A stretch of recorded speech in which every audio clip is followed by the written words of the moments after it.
just have to click all these buttons to get in. Anyway, happy to see you all tonight. Hope you all had a good Thanksgiving holiday. Let's go ahead and get started. And might be other folks joining, I'm sure, but they'll come in when they come in. So we'll start with the prayers for this evening, the praise to Shakyamuni Buddha that we'll do one time together.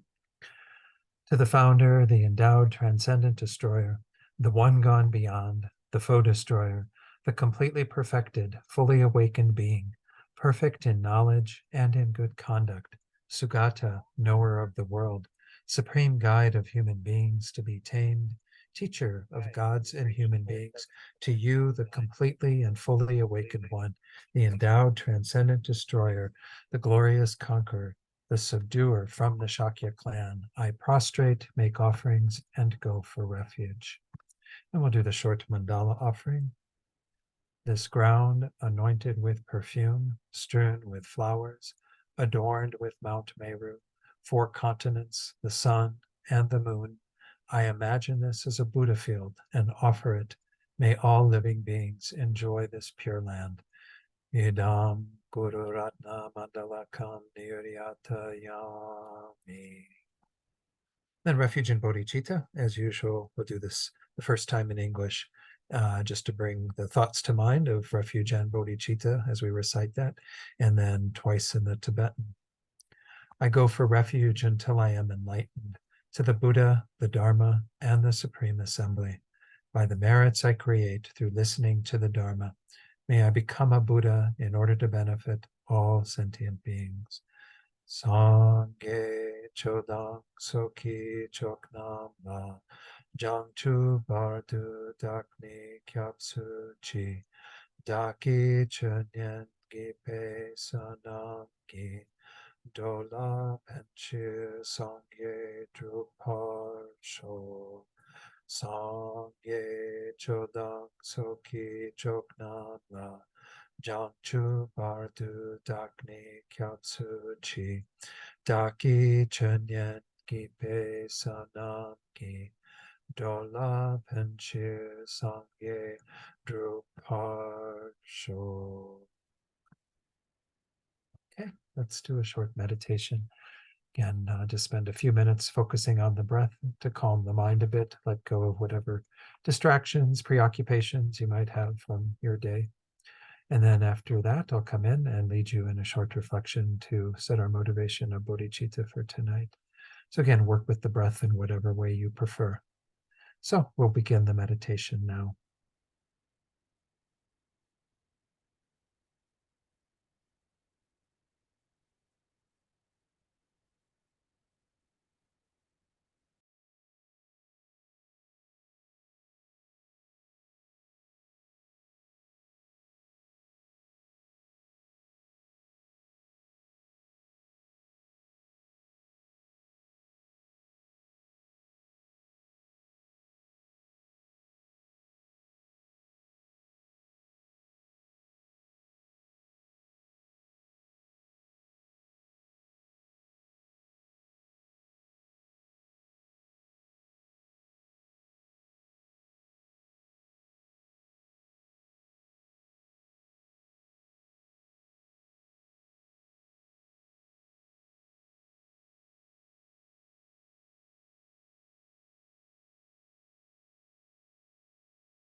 So now let's set our motivation of bodhicitta. And as you know, so far in this course, in this text, we've been mainly looking at this demon of self-cherishing, one of the twin demons.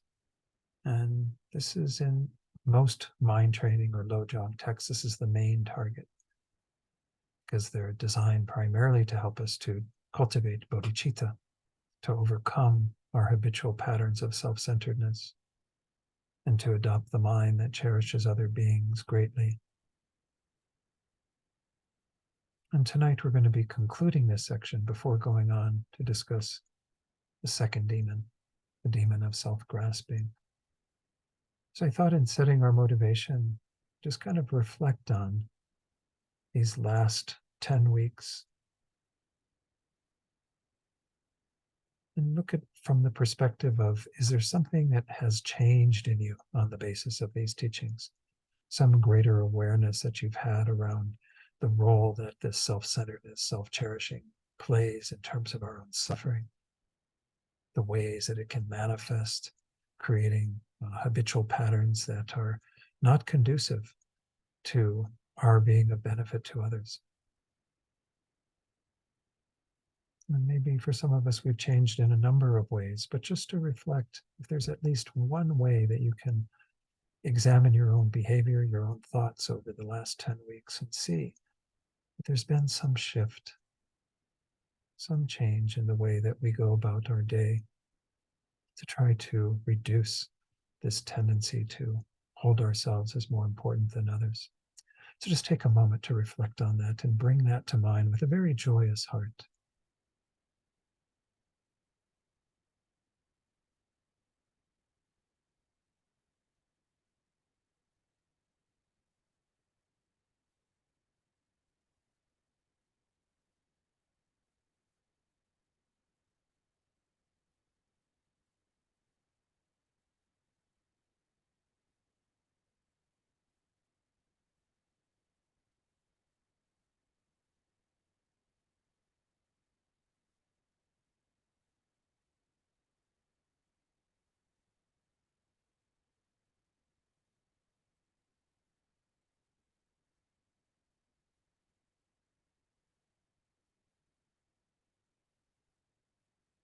So again, we've all seen some change. And as it's often said, if we practice these teachings a little, then of course we see a little improvement. If we practice them to a greater degree, then we see greater improvement. And if we practice them to the greatest degree, really changing our lives fundamentally by adopting the behaviors that we're talking about in this course, well, then we have the greatest possible opportunity for change. And this is the goal of the mind of bodhicitta, to develop our own minds to that greatest possible degree, to dedicate ourselves to cherishing other beings more than ourselves, to be continually guided by that thought of what can I do to benefit other beings? How can I work on myself to be greater capable at helping them, benefiting them, leading them on that path of awakening? And of course, all of this feeds into our own enlightenment, which is the additional aspiration we have. We aspire to benefit all beings, but recognize that we also have to aspire to become a Buddha to accomplish that, to do the greatest work. So hold that awareness of bodhicitta. That is the goal of everything that we've discussed in this course, at least up to this point. A way for us to overcome that habitual pattern and to replace it with this most all-embracing mind, the mind that is looking at all beings with love and compassion and wishing to benefit them to the greatest degree.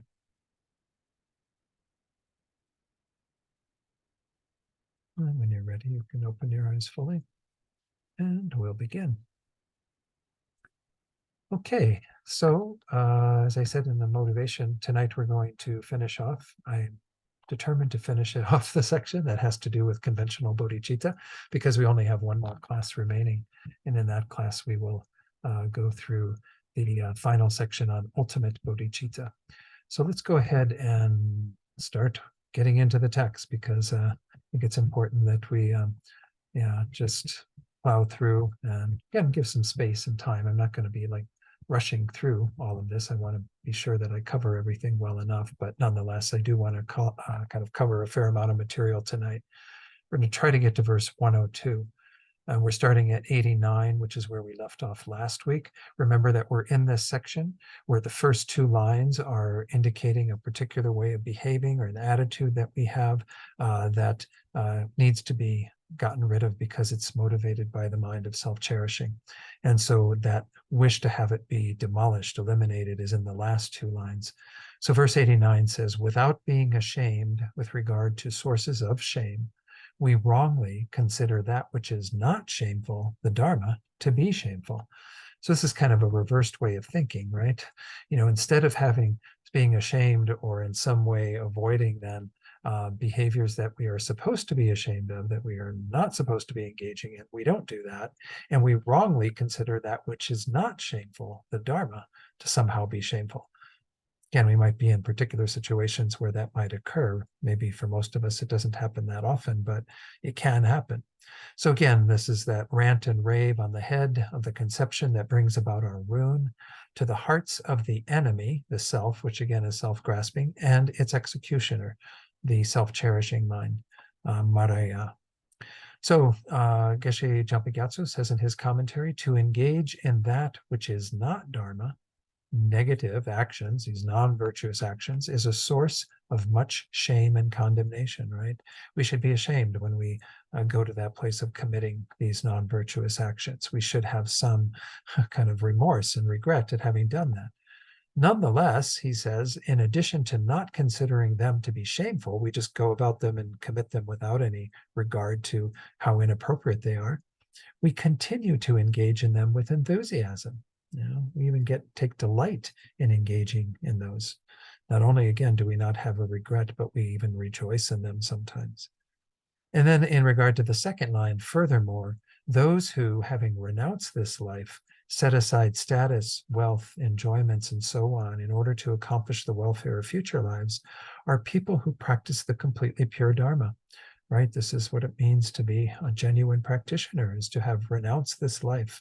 This is the starting point of our Dharma practice, to not be so preoccupied with the kind of welfare and well-being of this life, but rather to be focused at least on our next life.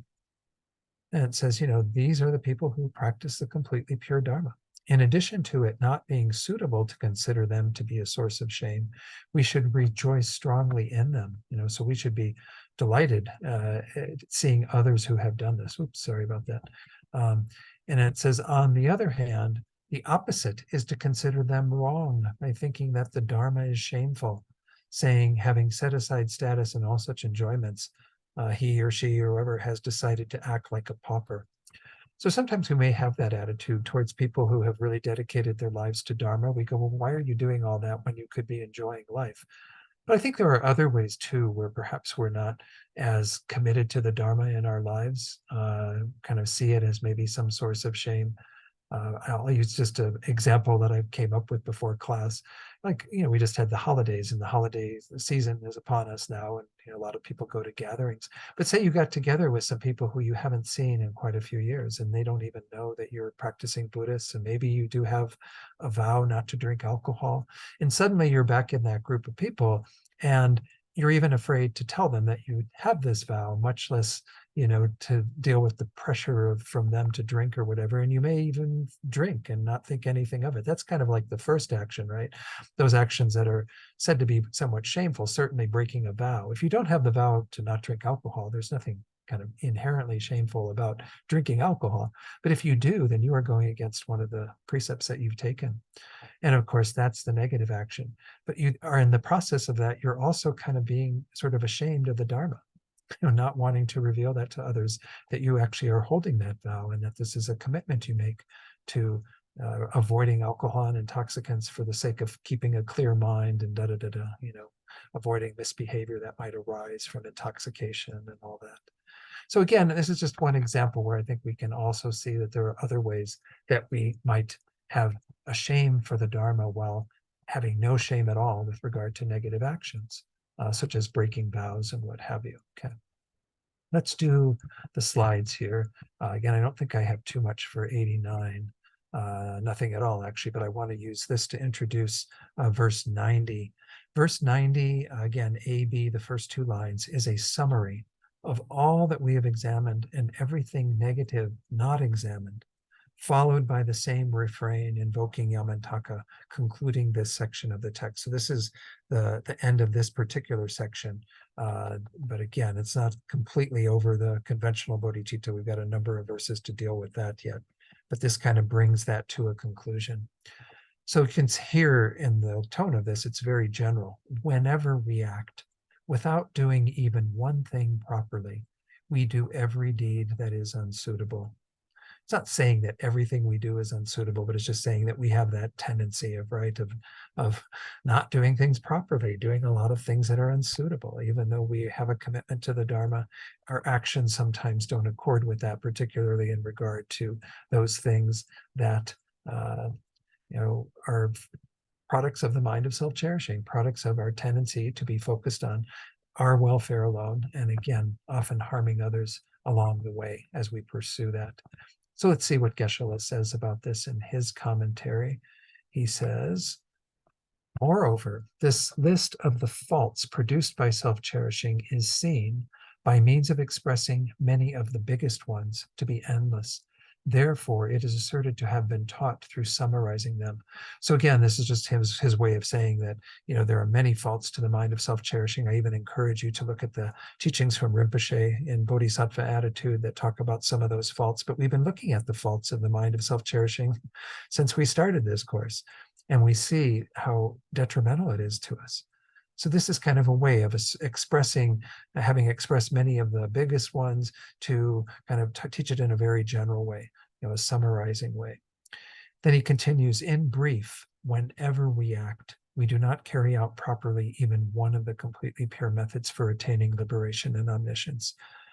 Again, this isn't meant to beat yourself up with that. It's just to acknowledge that there are many times where our practice is perhaps not as strong as it could be, or our commitment to things is a little half-hearted, and so we have to be kind of working on that, moving in that direction, being more dedicated to carrying out things properly on the path to enlightenment.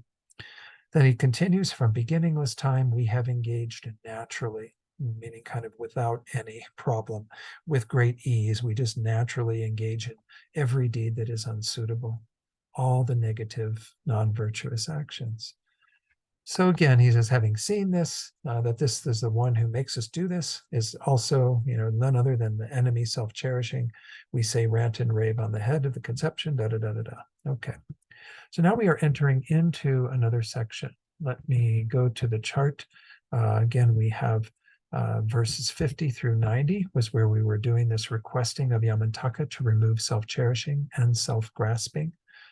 And then we go now into another 5 verses, 91 through 95, that are the heart of the request to Yamantaka, kind of how we are putting that out there in a really strong way, having done it already through the refrain that we had of ranting and raving on the head of the conception, all of this stuff.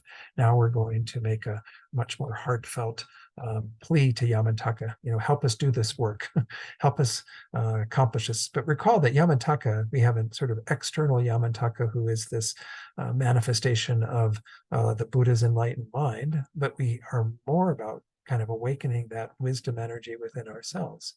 So this is what Venerable Chodron says in talking about this first verse. Of course, in her edition, remember that they put 2 of the earlier verses together. So she, in her thing, refers to verse 90, but she says, beginning with that verse, which is 91 in our text, we entreat Yamantaka and express clear aspirations regarding how we want to live life now that we are completely certain that self-grasping and self-centeredness are our real enemies. Now, the enemies are not outside of ourselves. The enemies are these 2 states of mind. Although the subsequent verses are addressed to Yamantaka, we are also appealing to our own internal wisdom that will increase and one day become the Buddha's wisdom. Because remember, this is what we are cultivating is our own inner wisdom that continues to grow and develop. The more that we practice, the more that we remove the negative tendencies, and that eventually becomes the mind of a Buddha. So this is the first verse in this section, verse 91 in our text. Oh, you who have the force and strength of one possessing the truth body of a Sugata that destroys the insidious demon of the view of a self, you who have a mace as a weapon, the exalted wisdom of selflessness, spin it 3 times overhead without hesitation. Okay, so we have this invoking of Yamantaka to kind of get us to being able, let me just make sure there's nothing other more slides there. Geshe-la's commentary is very extensive on this, so I didn't really feel the need to add much to it. But we're making this strong plea now to kind of, again, our own inner wisdom that is a product of the influence of the enlightened beings on us. You know, we need those external factors, the external gurus, to help us to awaken our inner guru. But we're primarily wanting that to arise and become the force by which we can overcome these twin demons. So let's look at what Geshe-la is saying. He'll explain a number of the terms that were in there if you're not familiar with some of them, such as truth body, Sugata, what have you, or I'll go into it if he doesn't explain it. So then it starts with this oh, right? You know, like, oh, like a loud proclamation. Oh is stated thus in terms of having seen the faults of self-cherishing as explained above. Or alternatively, in terms of being amazed at the good qualities of the exalted body, exalted speech, and exalted mind of the great wrathful one, Yamantaka, who destroys these 2 demons, destroys the self-cherishing and so on. So again, this is a kind of this opening up to the amazement at having seen the faults of self-cherishing or the good qualities of that external guide, the kind of interpretive Yamantaka that is going to be eventually become the definitive Yamantaka in our own minds. We've talked about Yamantaka a number of times before. So then it says here, let me go into the actually, he goes into it later with the Sugata. It says here, the insidious demon of the view of a self, which is in the second line, should be taken to be self-grasping. Now, there are other texts that say it's self-cherishing. Again, we see that these twin demons, we've seen them kind of being interchanged at times. It's not always that clear about which one is being referred to.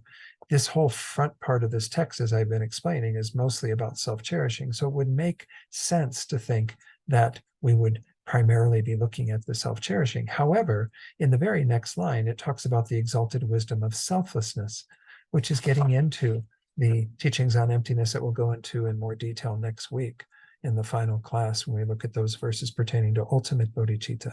So it makes sense for Geshe-la to then identify this as self-grasping, but just know that, again, you can find in other commentaries that it says self-cherishing because, once more, that it becomes mostly problematic when those 2 arise together. Continuing the 4th line down at the end there, the reason that it is necessary to destroy it is from the point of view of self-grasping being the foundation of self-cherishing, given that self-cherishing arises in dependence on self-grasping. Okay, so remember we talked about this, how His Holiness the Dalai Lama said that there isn't a direct causal relationship between these. In other words, self-grasping and self-cherishing. If there was a causal relationship, then when you got rid of self-grasping, all your self-cherishing would be gone. But we pointed out the fact that those on the Hinayana path still have that very subtle self-cherishing that keeps them from becoming a Buddha and drives them to achieve their own nirvana. So we, in spite of what Geshe-la says, I mean, there are certainly occasions where those 2 arise together, and they do, in a sense, feed into each other. So it's not to say that it's an absolute cause, but nonetheless, the more that we grasp at a self as inherently existent, ourselves and other phenomena, also the greater our self-cherishing can be, because these 2 are in tandem. They feed each other. They're, again, these twin demons. So I'm just giving another explanation of that kind of accords with what I talked about earlier from His Holiness's commentary, that we can't say there's a direct causal relationship, but nonetheless, they do arise in tandem. And where we are what we have been mostly targeting is the grosser manifestations of self-cherishing that is together with self-grasping. So continuing that third sentence from the bottom, the destroyer of the insidious demon of such a view of the self is a Sugata. Sugata technically means the one gone to bliss, the Buddha Bhagawan, as said in Dharmakirti's commentary on Dignaga's Compendium of Valid Cognition, one who has abandoned the causes of all obscuration and so on, and has the three qualities, is a Sugata. What are the three qualities? Well, I went to a translation of Dharmakirti's text. It's actually in the book called Is Enlightenment Possible? It's got a commentary by Gyaltsab, one of Tsongkhapa's disciples. And in that, he says that essentially you have three qualities of the Tathagata. But I mean, these are just three qualities that we could talk about in regard to the Buddha. A Buddha has infinite qualities. So don't think that these are the only three things.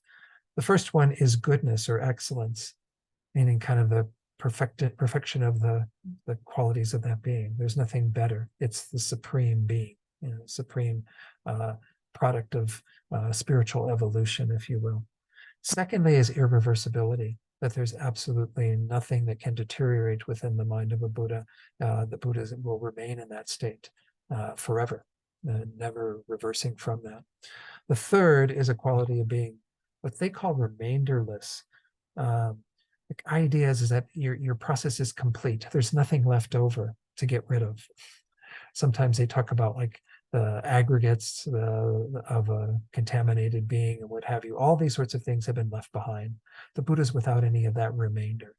The Buddha has completely removed all of that. So anyway, I just wanted to give you that. It's not a big point, but Geshe-la mentions it and he doesn't go into the explanation of it. So I thought I would at least share that with you. So again, we are talking about the Buddha, as it says there, the Sugata, the one gone to bliss, the being who has developed the blissful state of mind of Buddhahood, as having those three qualities and being the kind of destroyer, as it says there, of that insidious demon, of that view of the self. Because again, a Buddha has gotten rid of all of it, and as well the imprints of that mind. So then he continues, with regards to this, moreover, in the statement, the Sugata that exists both conventionally and ultimately, the interpretive meaning, Sugata, is taught to be the Yamantaka who appears in the aspect having form and shape. Remember I mentioned that's the interpretable, interpretive Sugata or enlightened being. And, it says, furthermore, from the point of view of the interpretive meaning, Yamataka, that aspect having form and shape alone is not able to destroy the self-grasping, right? We can't depend 100% on some exterior enlightened being appearing in whatever form as being what destroys the delusions in our own mind. It says, however, by the force of possessing the truth body, that is, by the force of possessing the definitive meaning, Yamantaka, which is the exalted wisdom of non-dual bliss and emptiness in his mental continuum, he is said to have force and strength due to possessing the outstanding force, strength, and ability to eradicate the self-grasping. So what this means is for us, while we again depend upon an external factor to help us on our path, to give us the wisdom, teachings, and everything that we need in order to cut through that, we have to develop that inner Sugata, that inner Yamantaka, that is our own eventual union of bliss and emptiness. This is a highest yoga tantra way of talking about Yamantaka.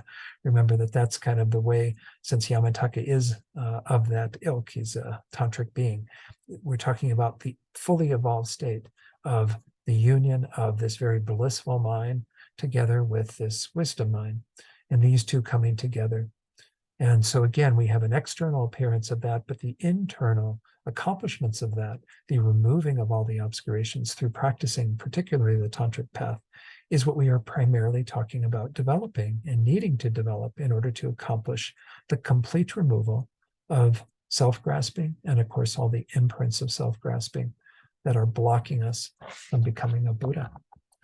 So again, it's just Geshe-la spent a paragraph going into that, so gives you, again, additional information in terms of what needs to happen in terms of our own internal development to be free entirely of this mind of self-grasping.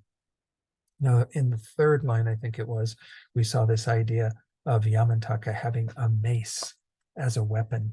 In some texts, it's called a cudgel, C-U-D-G-E-L. It's like a skull-headed bludgeon, according to Wheel of Sharp Weapons, Geshe, what's his name? Ngawandarge, Geshe Ngawandarge.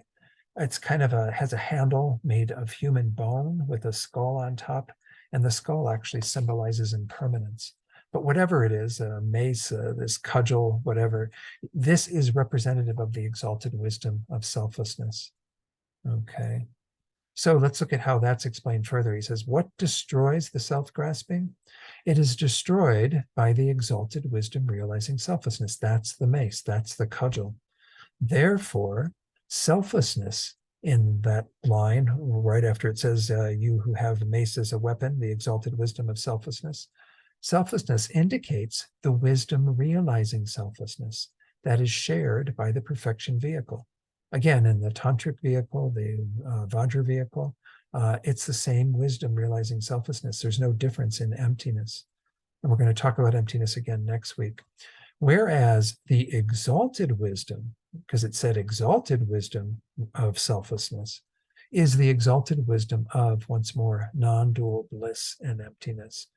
The blissful state of mind that is the method aspect, together with the wisdom of emptiness that is the wisdom aspect of the inseparable union with method, great bliss. Okay, so then this non-dual state of mind, in order to symbolize that it pulverizes the self-cherishing, that exalted wisdom appears from among weapons in the aspect of a mace. And just saying that's how it's being shown in this analogy of Yamantaka carrying this mace that is the wisdom of selflessness, the exalted wisdom of selflessness, that is this union of non-dual bliss and voidness, this inseparable union with method, wisdom and method. Okay. It says, alternatively, exalted wisdom is indicated through linking it to a similar phenomenon.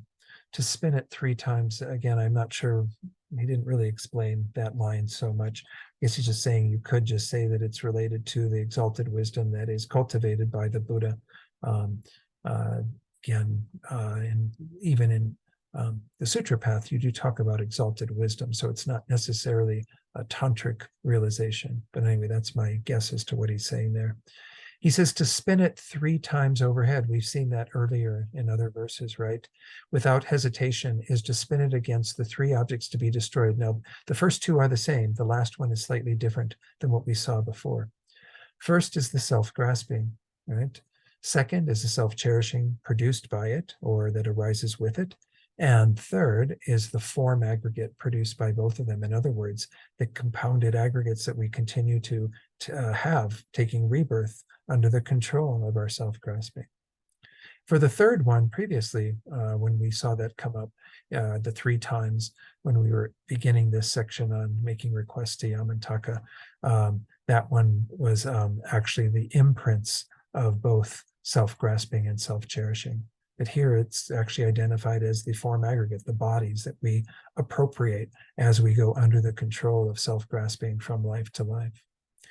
Alternatively, it is also suitable to take the spinning of it 3 times to symbolize the 3 things that destroy it according to the tantric path. The illusory body, which is not a physical body, it is a body generated through the force of one's meditation and the development of that kind of basis upon which the enlightened body of a Buddha eventually is developed. The clear light mind, which is the mind that highest yoga tantric practitioners are trying to generate in their yogic practice, because it's the basis of mind where all conceptuality has been removed and where we can then realize emptiness together with our tantric deity yoga in a very powerful way. And then the union of the illusory body and clear light that eventually again becomes the form bodies and the truth bodies of a Buddha. Now, there was that one phrase that was in that first line saying, you who have the force and strength of one possessing the truth body of a Sugata. So let me explain that before we go on to verse 92. Most of you know this term, truth body, or have heard it in the Sanskrit Dharmakaya, but it usually is referring to, at least when we use it in a very general way, the wisdom mind of a Buddha. If we look at what you do in developing these two branches of the path, remember we have the wisdom aspect and we have the method aspect. The wisdom aspect is what eventually cultivates, not alone, but primarily it cultivates into the truth body of a Buddha, the wisdom mind of a Buddha. By developing all of our realizations, we eventually accomplish that state.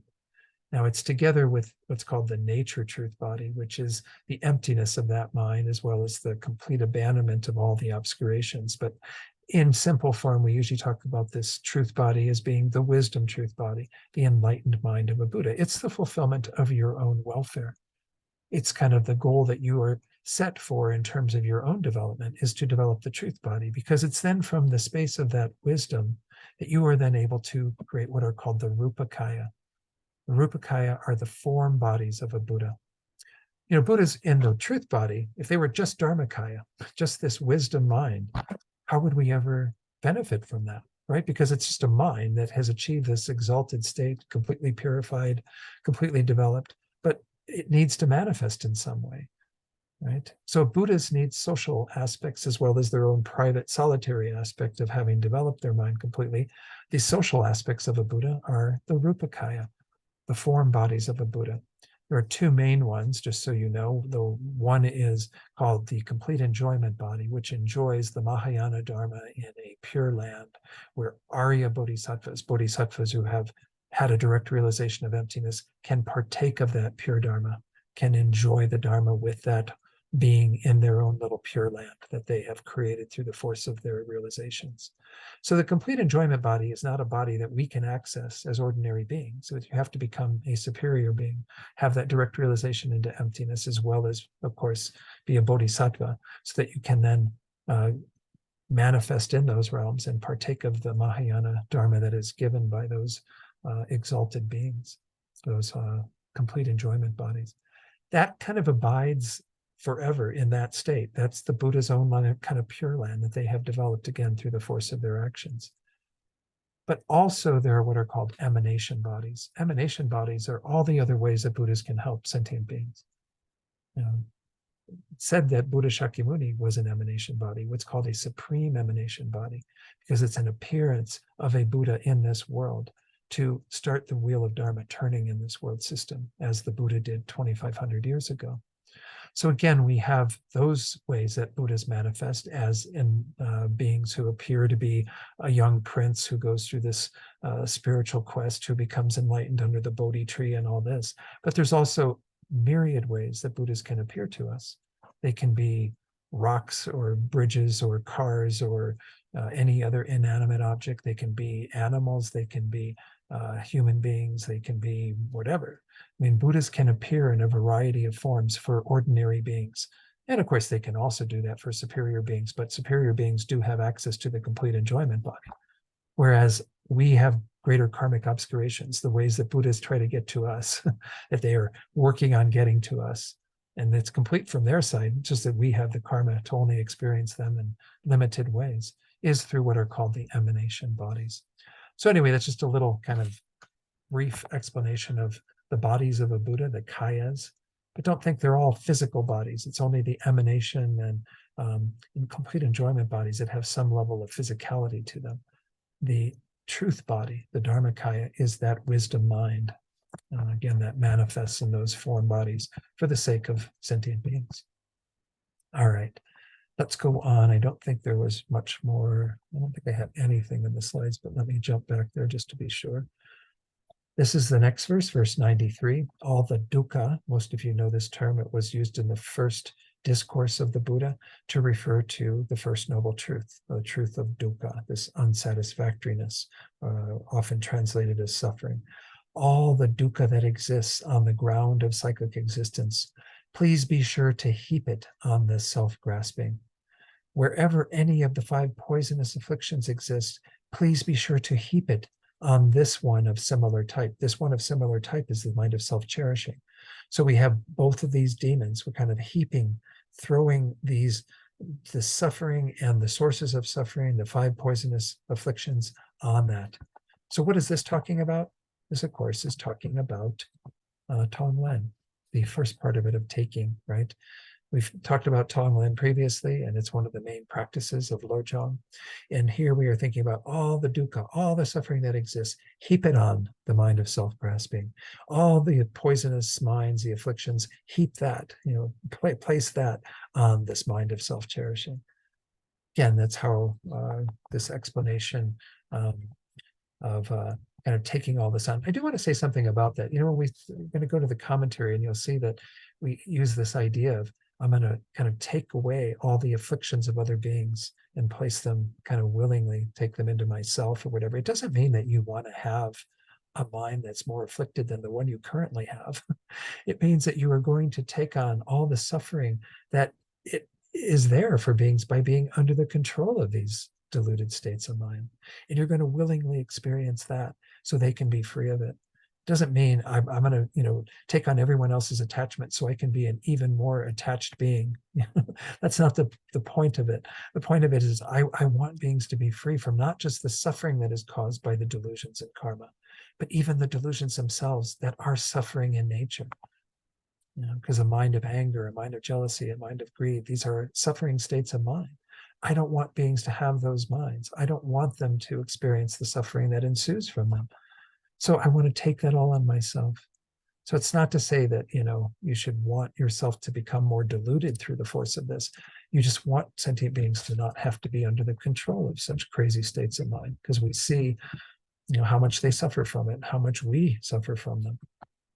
Okay. So, yeah, it says here, this means, this is the verse we just read, verse 92, I think. Did we read that one? This is different. I must have skipped 92 somehow in the other thing. I went down to 93. So let's read what 92 says. Please execute this enemy with your great ferocious posture. Please destroy the bad conception with your great wisdom. Please protect us from actions with your great compassion. Please be sure to annihilate the self. I find it interesting how these are all like preceded by please. There seems to be such an urgency in so many parts of the text about Yamataka, do away with it, eliminate it. You don't even want to say please. You just want to say, do what you can do to help me get rid of this garbage. Anyway, Geshe-la says, this is a pretty easy verse in many ways. This means by means of your great ferocious posture of wielding your implements, bearing your fangs, standing with your legs respectively extended and bent, and so forth, all the things we talked about earlier on when we were invoking Yamataka. Please execute that very enemy that is the self-cherishing. Also, by means of your great wisdom, directly realizing the suchness of selflessness, this lack of an inherently existent self with regard to any phenomenon, that suchness or emptiness. Please destroy the bad conception that is self-cherishing, and of course can be self-grasping as well. In fact, in my notes, I wondered if there was maybe if it would be better worded as self-grasping. But this whole section, once more, they become very interchangeable. And so we've been focusing mainly on self-cherishing. So I don't think there's any problem, because we're mostly talking about eliminating when both of those arise together, when they are in tandem and creating a lot of mayhem and problems for us. Then it says in the next line, and motivated by your great compassion, please protect me and all sentient beings from the fear of the bad actions produced by self-cherishing, as well as self-grasping. May I be protected from all of those bad actions. May all beings not engage in those actions under the control of that mind. Then, due to comprehending that the self-cherishing is our main enemy, we say, please be sure to, that is, without hesitation, annihilate it. Yeah, it's kind of interesting, all the little pleases in there. We're going to get some more of them here. This is the verse I just read before, verse 93, again, that has to do with taking on the suffering, taking on the 5 poisonous afflictions as a way of annihilating both of these demons, the twin demons. So Geshe-la says, this being the case, this means whatever dukkha that is suffering, exists for the migrating sentient beings of the ground of psychic existence, please be sure to heap all of it on top of the self-cherishing. Again, he said self-cherishing there again, but in our verse, it actually says self-grasping, right? It says all the dukkha, da-da-da-da, please be sure to heap it on the self-grasping. Again, I don't want to fault my teacher because he is perfect being. I don't want to in any way make even a hint that he would not have the things correct here. But I think why he's using that is because, again, these two arise in tandem. And that's what we've been mainly at the target of this first part is self-cherishing. But together with it is self-grasping, because that's what causes us to create negative karma. That's what causes us to experience suffering. All right. So then he says, on this occasion, meditate as before on the visualizations of taking and giving, which I don't need to go into, the Tonglen visualizations. But I'll just read what he says. Rays of light radiate from your nostrils, drawing forth all the suffering of sentient beings in the aspect of poison, weapons, lightning, ailments, and so forth. Imagine that it is heaped on top of the self-cherishing inside your heart, whereby it is utterly annihilated. Think, please be, then this is the next part. That's the first part, bringing all that suffering in to annihilate the self-cherishing in that way. Then he says, think, please be sure to heap all the 5 poisonous afflictions, such as the attachment in the continuum of afflicted and suffering sentient beings wherever they exist, as well as all the actions produced by them, the karma that comes from those 2 afflictions, on top of my self-cherishing, which is similar in type to self-grasping. So that's how he interpreted in his commentary, was that it was self-cherishing and the self-grasping is of similar type. But the way it's worded, it seems to be the opposite, and some of the other commentaries agree with that. But again, it doesn't matter. It's not like we're trying to find faults. It's just we're pointing out how these 2 things are quite interchangeable. The mind of self-cherishing, for most of us, is arising with self-grasping. That's why they're called twin demons. You can't even tell them apart at times. 5 poisonous afflictions, once more, we saw them previously, just so we're clear about what they are. They are the minds of attachment, anger, jealousy, pride, and is it ignorance? It must be ignorance. Let me see if I didn't write them down here again because they just, oh yeah, attachment, aversion, ignorance, pride, and jealousy. I was right. I had them on the other page. Okay. I don't think I have anything again in the slides tonight. I'm just not sharing that much of additional commentary. I will a little bit later, but so let's go on to verse 95. This is the last of these verses, right? No, I'm sorry, 94. We've got 2 more verses in this section. If, although by logical reasoning we have recognized, without any doubt and without exception, the root of all such faults, meaning we've seen clearly that the root of all of this is self-cherishing, and we continue to assist it and argue about it, please annihilate the very one who grasped to a self. We're talking about annihilating our self-grasping.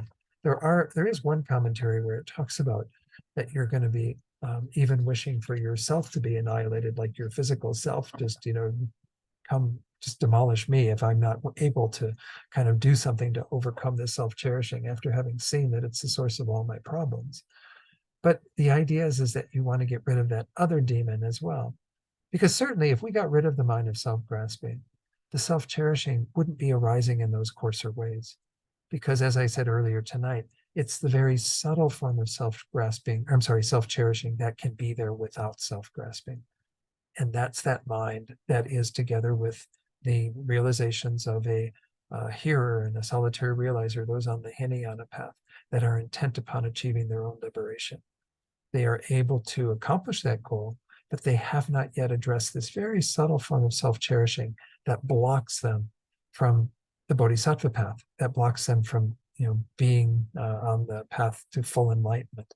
So they have to eventually overcome that in order to finish their work and become a Buddha. But for them, it's not a delusion then, it's not arising with self-grasping. So the idea behind this verse is if after having read all of this and gotten very clear that it's the mind of self-cherishing that's causing the problems, if I don't do anything about this, well then demolish the self-grasping, demolish what's underneath the root of so much of that self-cherishing. Because again, that is how they are generally arising, is together in tandem, these two forces that are causing us unbelievable suffering. Okay. So then we have a brief commentary from Geshe-la. He says, we say, in dependence on the kindness of our lamas and the Dharma, we have excellently recognized by logical reasoning that without any doubt, the root of all such faults, without exception, is itself self-cherishing. If even then we continue to assist it and argue about it, that is, we continue to take its side and lend our support by backing it up, well then please also annihilate the one who grasps to it, who grasps to a self. That's the mind of self-grasping. We're not talking about, again, annihilating you as a person, though that is mentioned in one of the texts. I think it was Geshe Sopa's, where, let me take it off screen for a moment and go to that. That was verse 94. And again, he's saying that in certain tantric rituals, you do have this ability to kind of take the life of a being with great compassion. But again, this is not something that we aspire to do. It's only necessary at certain times. But he says here, he says, if that is so, then you should also destroy the physical holder of these views. And he says right there, I mean, that would mean like destroy me, destroy my body and everything that I am.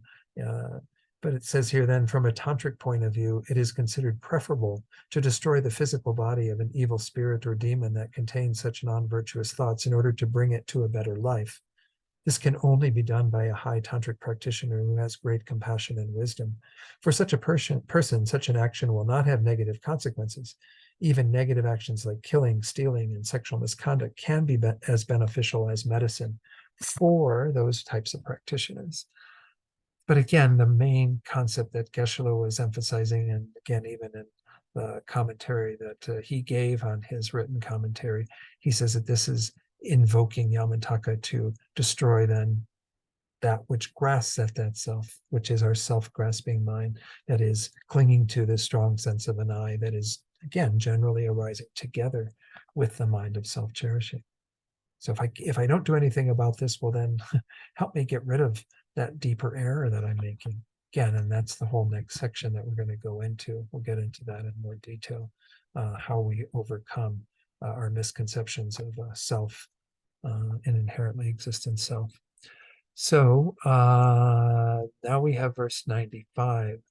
Now we should lay all the blame on just the one, cultivate great gratitude toward other migrating beings.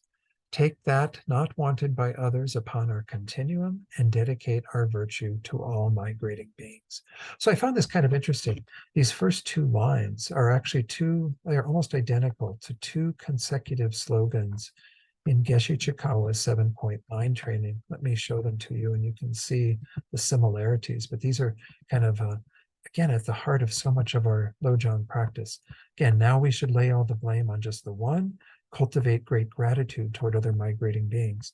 In the Lojong verses by Geshe Chiikawa, the slogans, it's banish the one to blame for everything, meditate on the great kindness of all beings. So we have that gratitude towards them that then wants to be dedicated to their welfare.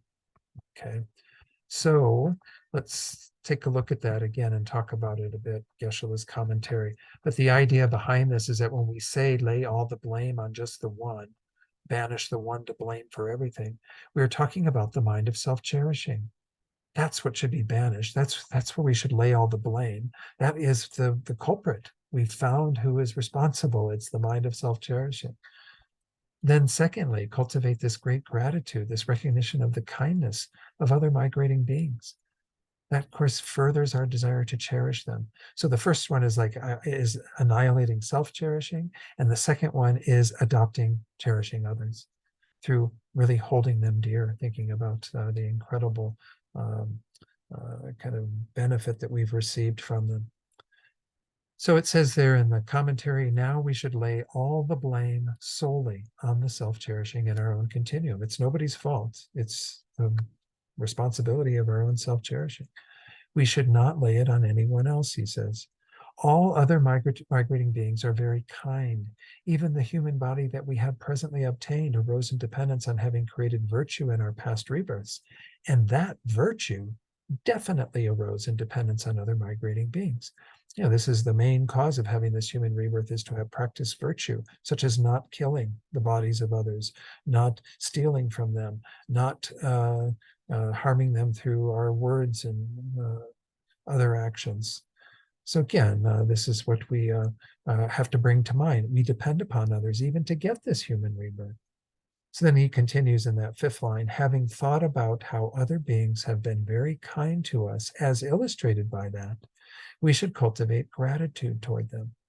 For that reason, we should take all the sufferings and afflictions of other sentient beings upon our own continuum and dedicate all our virtue of the three times, past, present, and future, whatever exists, as a cause of benefit and happiness for all migrating sentient beings. Having seen this, we should meditate as before on taking and giving.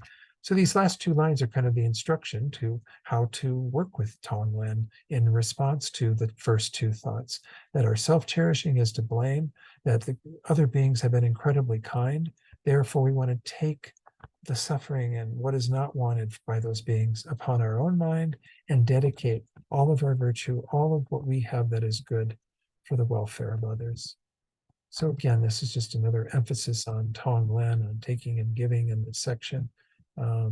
Now we go into the next section, because that was verse 95, including these final kind of the heart of the request to Yamataka.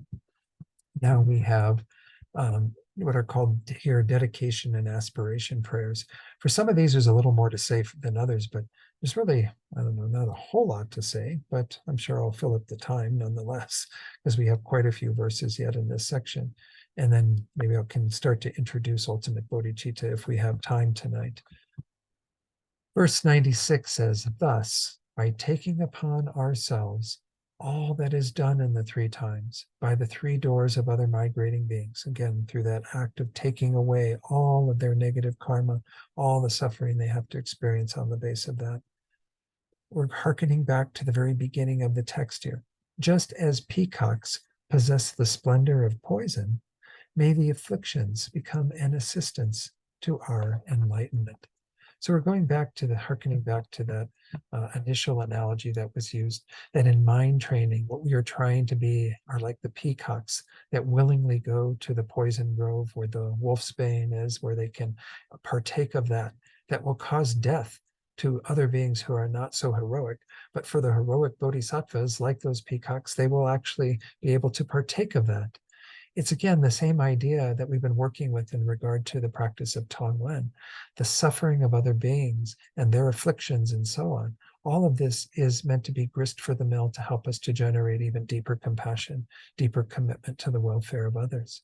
This is how bodhisattvas become more magnificent, I guess is the proper word, magnificent in their way of appearing and acting, is by having that willingness to take all of that on themselves. Just like the peacock's feathers, their feathers are more lustrous and beautiful by virtue of them partaking of this poison.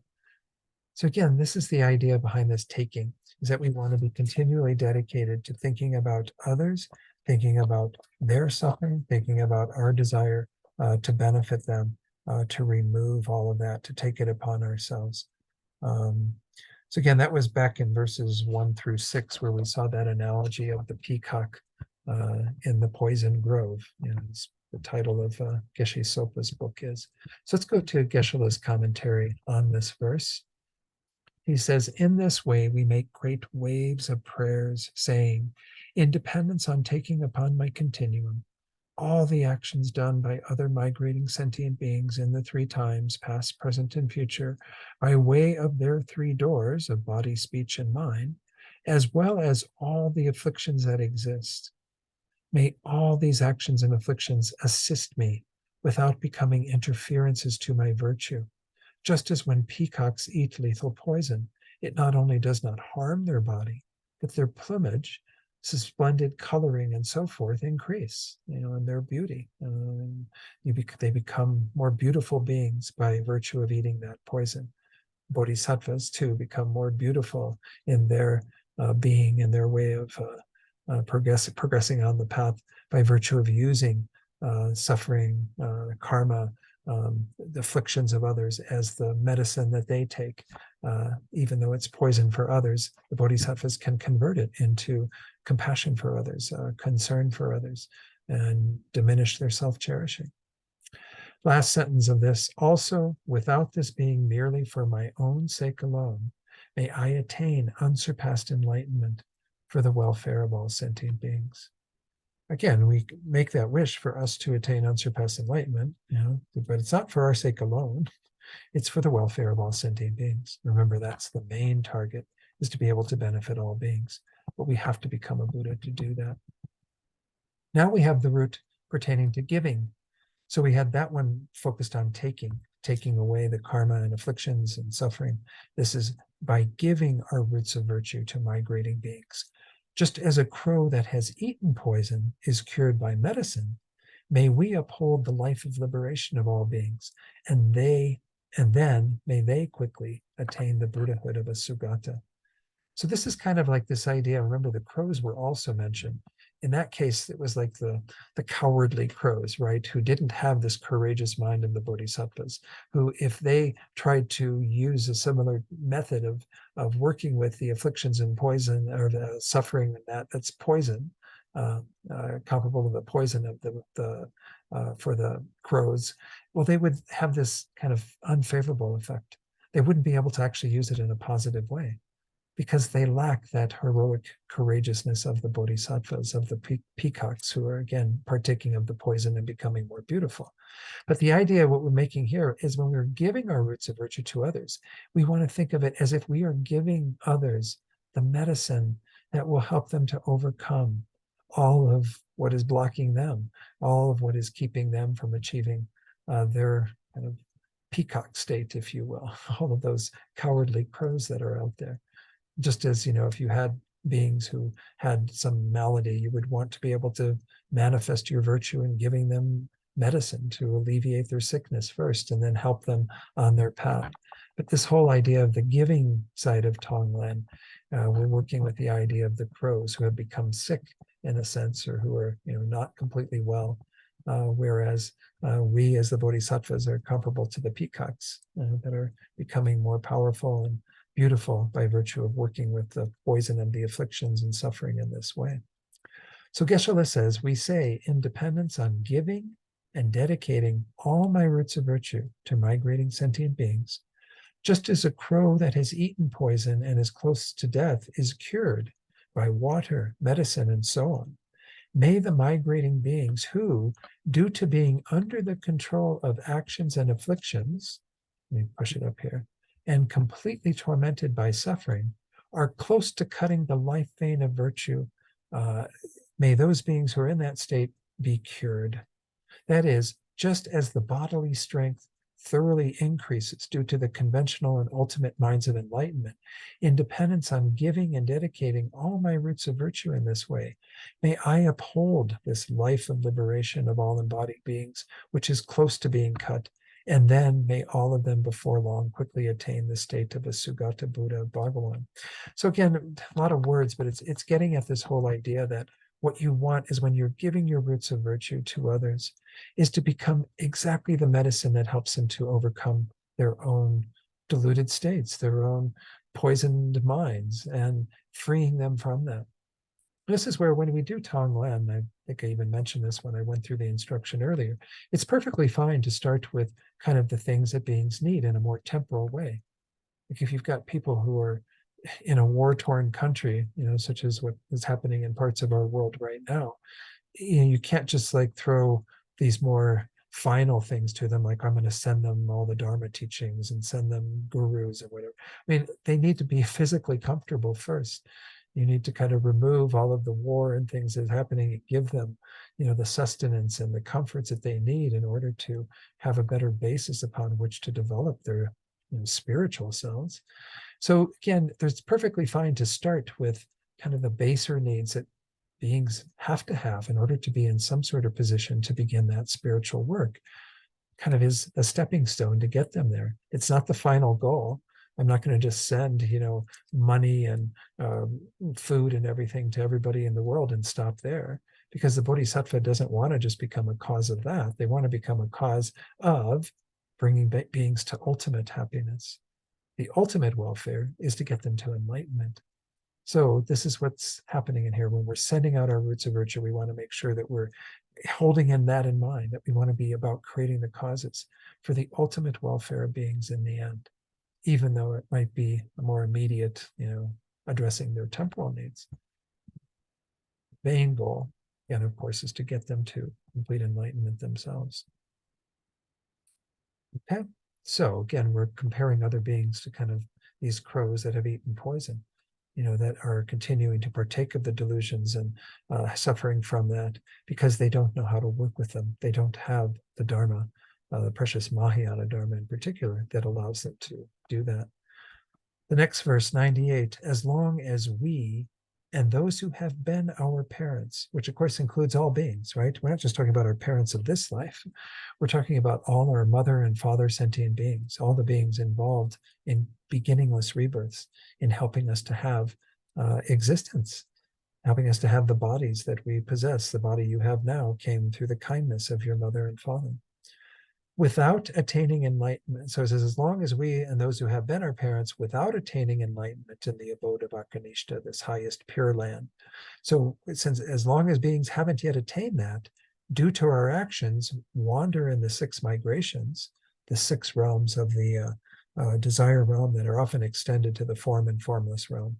So we talk about the 3 lower rebirths of the hell beings, the hungry ghosts and the animals, and then the 3 higher beings, higher states, excuse me, of the humans, the demigods and the gods. And we can include in the gods those beings in the form and formless realm.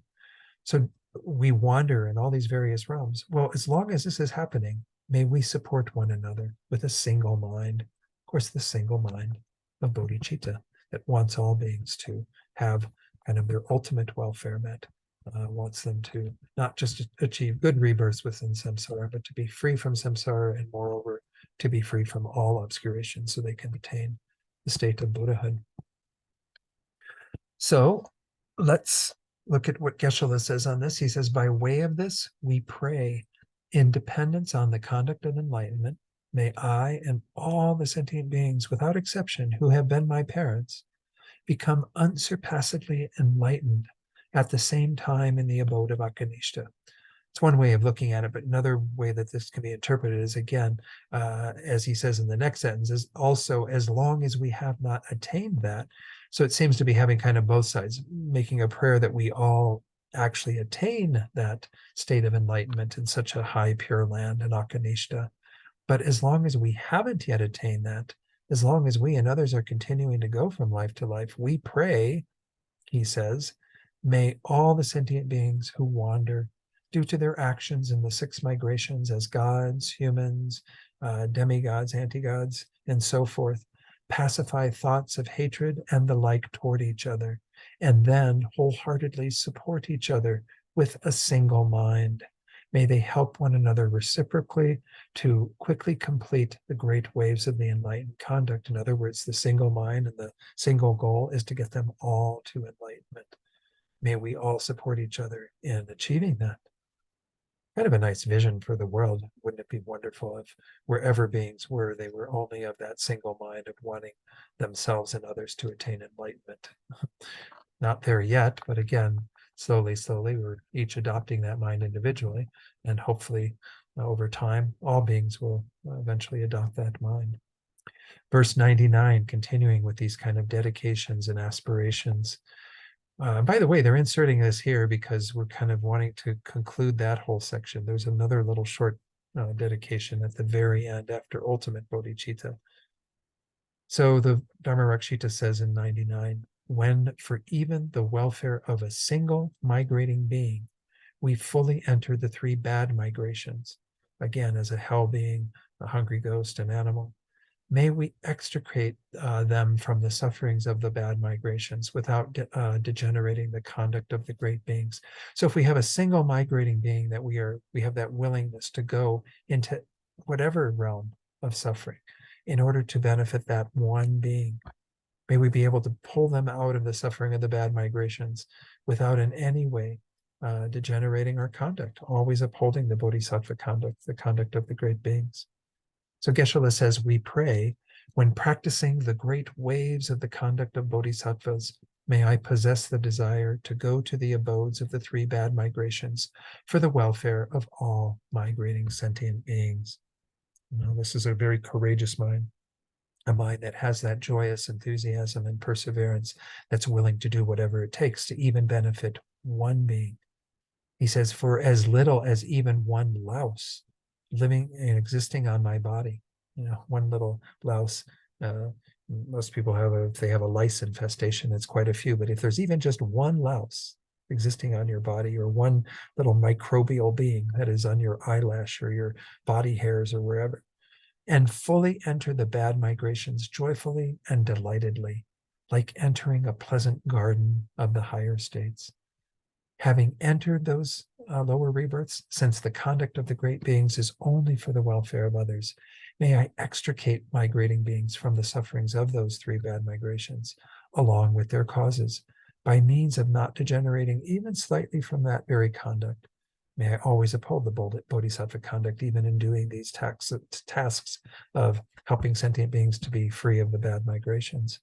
May I alone definitely extricate them without seeking help from anyone. Of course, this is that part of our special altruistic intention that we make when we're generating bodhicitta, is that even if it is by myself alone, I will do whatever it takes to free all of these beings. Some of the sentiment in this, I couldn't help but share a couple of verses that from other texts that are very much along the same lines, mostly working with this idea of the hell realms. This is from the Lama Chopa, the Guru Puja. Imagine some of you have done this practice. I'll actually be leading it on Lama Tsongkhapa Day for Thupten Norbu at 3:30 Mountain Time, 3:30 to 5. Probably be at the center that day to lead it, but it'll be online as well. Even if I must remain for an ocean of eons in the fiery hells of Avicii, which is said to be it's called relentless torment. It's this unbelievable suffering realm. It's the worst realm of samsara in terms of the suffering you have to endure. Even if I must remain there for the sake of just one sentient being, I seek your blessings to complete the perfection of enthusiasm, this joyous effort that out of compassion untiringly strives for supreme enlightenment. So this is, again, a very similar sentiment, but it mentions in particular that hell realm. And that's also what Shantideva mentions in his verse from the 8th chapter of Bodhisattva's Way of Life, or Engaging in the Bodhisattva Deeds, as it sometimes is called. One whose continuum is familiarized in this way, in the Bodhisattva way, since they take joy in pacifying other sufferings, will enter even relentless torment of Avicii, just as a swan enters a lotus pool. Which is similar to what Geshe-la said, right? This idea of going there with a very pleasant mind, like imagine like a swan going into a lotus pool, or and we're in the time of year where a lot of birds and stuff are migrating. They see like this body of water and they've been exhausted, and they go joyfully into that water, right, to be able to be refreshed from their journey. Well, that's how we should feel almost going into the worst possible realm of suffering for the sake of even just one being. So again, like I said, couldn't help but point out some of the similarities to things that we see in other texts. Verse 100, continuing with our dedications. May the guardians of hell immediately develop the discrimination of us as lamas. May their weapons also transform into a rain of flowers, and free from harm, may they be refreshed by peace and happiness. Now, there's a little bit of kind of a discussion when Geshe Jampa Gyatso taught on this, about what are the guardians of hell. There is some thinking that when you are born into the hell realm, in a place where there are these guardians that kind of keep you in a tortured state, they do things to you and, what have you, to torture your body in the hell realm that you've created through your karma, that they are actually creations of your karma, that they aren't sentient beings, that they are kind of the guardians of that realm that are actually a product of your karma, that you are then having to endure the suffering from them. But in this verse, it does seem, and in his commentary, like they are actually sentient beings. And so again, he just mentions there is that dispute about it, but again, Dharma-Rakshita put it in there. The idea is that wherever sentient beings might be, even if they are the ones that are instigating harm in the hell realms, which it kind of makes sense that sentient beings might do that. I mean, if you have somebody who was really a heinous person in some previous life, and they take rebirth in one of the hell realms where they are these guardians, that they would maybe take on that role of like inflicting even more pain on other people because they're so conditioned to that cruelty. I don't know. I mean, it's kind of sad that they are in that state, obviously, but nonetheless, it's feasible that you would have sentient beings who could be born as hell guardians. But let's go back to what Geshe-la says about this, because we're trying to make a wish that even beings born in such horrible places of suffering that are committing even more suffering, may they suddenly see me as a Lama and totally transform what they're doing. He says here, as has been just explained above, we say, when I intrepidly enter onto the blazing incandescent iron foundations of the hells for the sake of sentient beings, immediately may the wicked guardians of hell, their harmful mind having been pacified, develop the discrimination of me as their Lama. With a mind of clear faith and respect, may those hell guardians let fall a rain of weapons that transform into a rain of flowers. In addition to there not being even the slightest harm to the bodies of those sentient beings, may they find the happiness of coolness in the hot hells and so on. And in particular, may their continuum be thoroughly refreshed by the final coolness, the peace, the happiness of the mind of unsurpassed enlightenment. So this is the idea again. This turning weapons into flowers. I actually think I taught that course for you. Turning arrows into flowers, I think is what I called it. That harkens back to the story when the Buddha was achieving enlightenment, and the Mara, this son of the gods, this Devaputra, manifested in this way to try to interrupt the Buddha's progress to enlightenment, and started throwing arrows, weapons at the Buddha. And through the power of the Buddha's concentration, they all became flowers as they fell at the feet of the Buddha. But the idea here is that we want to have this amazing positive influence, that even if we were to go to this worst hell, some of these hellish states, that even the beings there that are quite hardened in their minds and committing atrocities towards other beings in the hell realms, may they drop their weapons, may their weapons become flowers, may they, find a way to cultivate loving kindness and compassion towards others by seeing you as their Lama. This isn't meant to be kind of like a pride thing that's going on with this. It's that this is the goal, right? If we become Buddhas, we want to then be the Lamas for others. We want to be the guides for others. That's the whole purpose. We want to become the guru. We want to become the Lama. So it's not, we can recognize that we don't have that potential yet. None of us are really ready to be a Lama, a guru for other people in a really genuine way. But when we become a Buddha, that's the goal, is to help others as best as we can by being their guru. So that's the idea behind this verse. It's really, even in those horrible realms of suffering, may I be able to have this positive effect on beings through them discriminating me as their Lama. Verse 101, may even the beings in the bad migrations attain clairvoyance and what are called the Dharanis.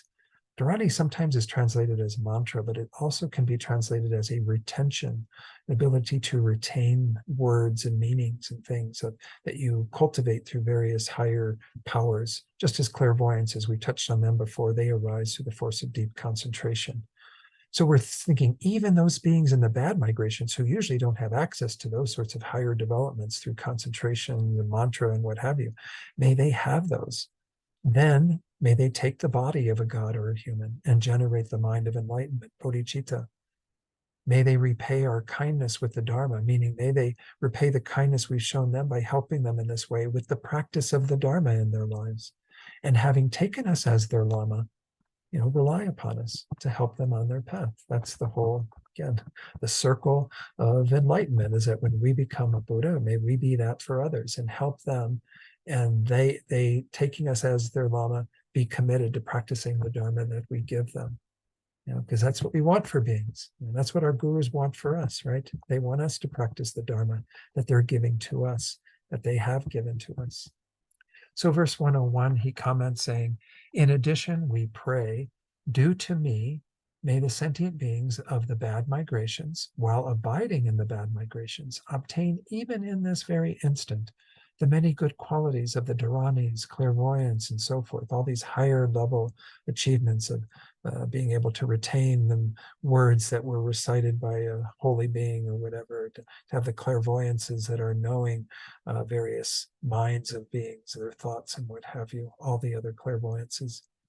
May they quickly transfer their lives from the bad migrations, and immediately obtain the completely pure bodily support of manifest highness, that of a god or a human. Again, a human is said to be superior to a god by virtue of what we can achieve in this human life with the practice of Tantra and so on. But nonetheless, rebirth as a god is also favorable if it's a god realm where the Dharma does exist and where there's the ability to cultivate one's mind further. So then he says, on that support, without striving for the sake of the here or solitary realizer enlightenments, meaning the goal of just attaining personal liberation, that is on the fundamental vehicle path, the Hinayana. May they generate the mind of supreme and unsurpassed enlightenment, the mind of bodhicitta. So may they not stop at just the renunciation that wants one's own liberation, but go on to develop bodhicitta, the goal of complete enlightenment. He continues saying, independence on their trying to properly practice the conduct of the six perfections and the four means of gathering disciples, may they also, by means of the Dharma of the great waves of conduct of the conqueror's children, repay all my previous kindness of extricating them from the abodes of the bad migrations. By means of and again, repay the kindness by them practicing the Dharma, by means of the practice of the Dharma. Then finally, by means of also unmistakably teaching them the path, may I act as their Lama. By also considering me to be their Lama, may their way of relying on me be unmistaken, and before long, may they culminate their progress on the grounds and paths that lead to full enlightenment. So there's a few things just to touch on briefly in there. The six perfections, I think you all know. Again, the perfections of generosity, morality, patience, joyous effort or enthusiasm, concentration, and then the sixth is wisdom. The four means of gathering disciples are also taught in the Lamrim. The first is to give material things. This is often done to kind of bring people into one circle by satisfying their material needs. And secondly is to speak pleasantly to them, and to thirdly give them the advice they need in accord with their own development and predisposition. So we have some skill in what we are saying to others and leading them. The fourth one is to practice what you preach, essentially, to be a model, an example of the Dharma that you are giving to others. Those are the four ways that you skillfully guide other beings. Okay, that's again at the tail end of the Lamrim, usually in the section on the six perfections, but often before going into the more detailed description of the fifth and the sixth perfections of concentration and wisdom. Okay, so again, this is this idea. We want to be of greatest benefit to others, get them on the path, get them all the way to enlightenment. That's a huge aspiration, but that's what's going to get us there, is by holding these thoughts and dedicating all of our merits for that result. Okay, finally, we get to verse 102, the final verse of this section. Also at that time, may all the migrating beings of the high states, we were just talking about the bad migrations, the last few verses, right? Getting all those beings out of the bad migrations into a body where they can generate bodhicitta and practice the path. Now he's going to talk about those in the high states, the humans, the demigods, the gods. May all those beings fully meditate on selflessness, just like us. Of course, we have to be meditating on selflessness. That's what we're going to go into next week, is the emptiness of this self that is fabricated, this sense of a inherently existent I, as well as everything having inherent existence. So may they, beings that have the good fortune of being in the higher realms, meditate on emptiness, on selflessness, just like us. And then, he says, free from conceptualization, recognize existence and peace as being equal. What do we mean by existence and peace? Existence is cyclic existence, samsara. Peace is nirvana, that state of pacifying all the delusions in the mind. Well, are they equal in every way? They are equal in terms of their emptiness. Samsara and nirvana are both empty of inherent existence. Samsara is where we are, the state of being under the control of our karma and delusions, going from life to life, cyclic existence. But that is all empty of inherent existence. Nirvana, the state you attain when you have liberated yourself from all those causes that are behind your existence in samsara, that too is empty of inherent existence. In other words, they're equal in that regard. But they're not equal in terms of an experience, right? Otherwise, there'd be no difference between us being in this state of samsara right now and the state of nirvana that you have when you have removed all of your afflictions and disempowered the karma created by them and so on. So you no longer take rebirth in samsara. They are two different states, but they're equal in their emptiness. So let's look at how Geshe-la words this. It's pretty clear. Like this, we say, at that time of my enacting the welfare of migrating beings, may not only the migrating beings of the bad migrations, but also the migrating beings included in the high states, fully meditate a completely pure wisdom, realizing selflessness, emptiness, just like my own conduct. The Venerable Chodron points out, well, then if we say that, we have to be having that conduct, we have to be meditating on emptiness ourselves. As I said, this is a nice verse in terms of these dedication verses to be a segue into what we're going to do next week when we do the final verses pertaining to ultimate bodhicitta. We have to realize emptiness ourselves, but we're wishing for others to do that as well. May they realize emptiness, selflessness. Then, free from conceptualization regarding either the happiness of existence or the happiness of one-sided peace. I found this kind of strange that he used happiness of existence, happiness of samsara, or the happiness of one-sided peace. But I guess you could have that clinging to both experiences in a distorted way. But anyway, usually we talk about the suffering of samsara and the happiness or the bliss of nirvana, and these two not being something that the bodhisattva is wishing to be involved in, and wanting to be free from both. But nonetheless, it's kind of getting at the two different states, existence or samsara, and nirvana or peace.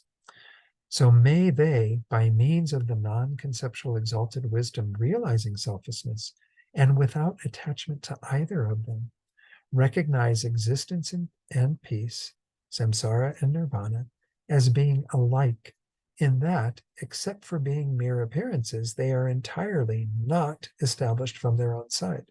In other words, may existence and peace be identified as they really are, as empty of inherent existence.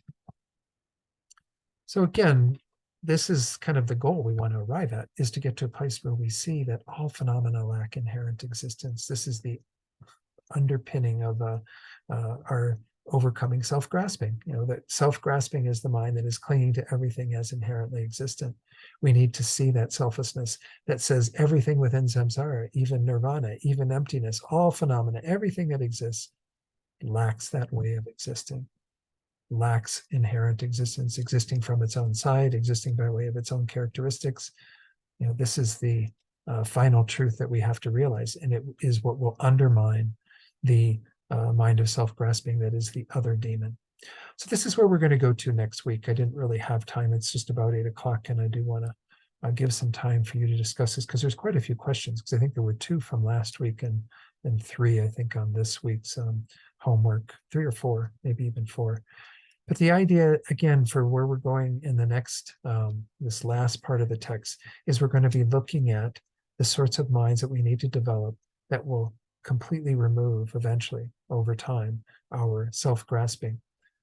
Again, because self-cherishing, although it does have kind of somewhat of an independent status from self-grasping, it's frequently arising together with both, with these kind of intertwined, our mind of self-grasping, our mind of self-cherishing.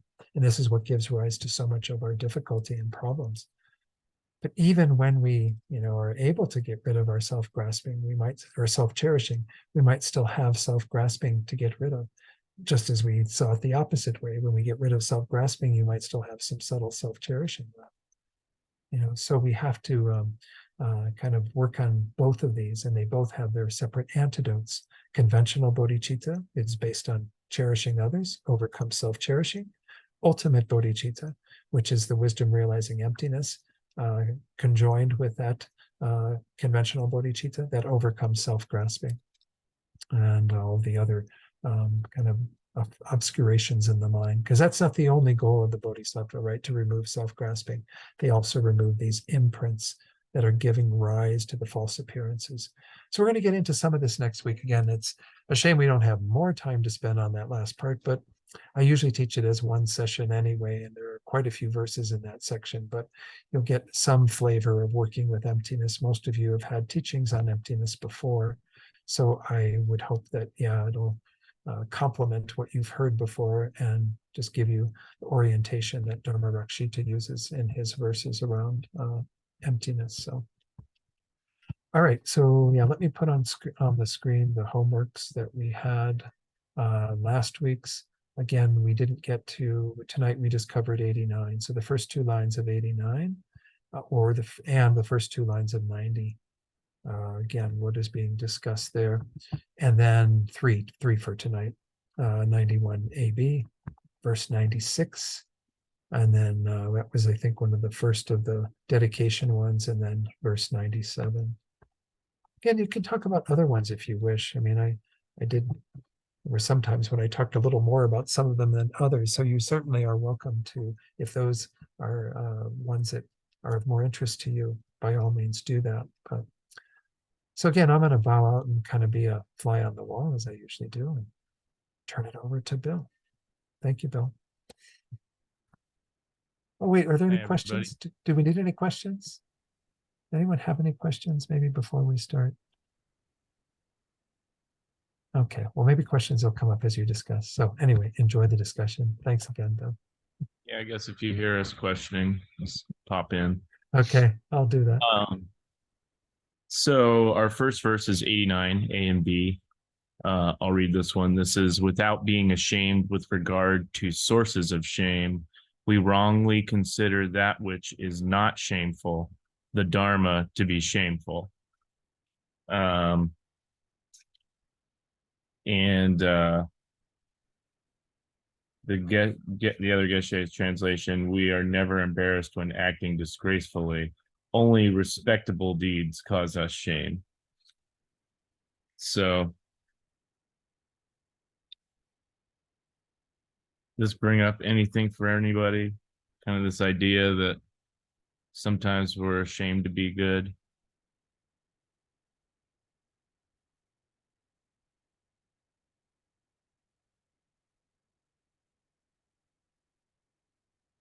Personally, I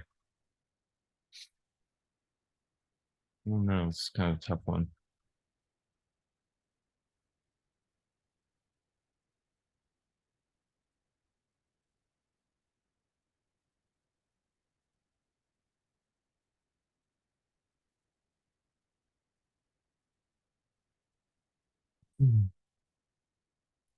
Nobody seems interested in this one.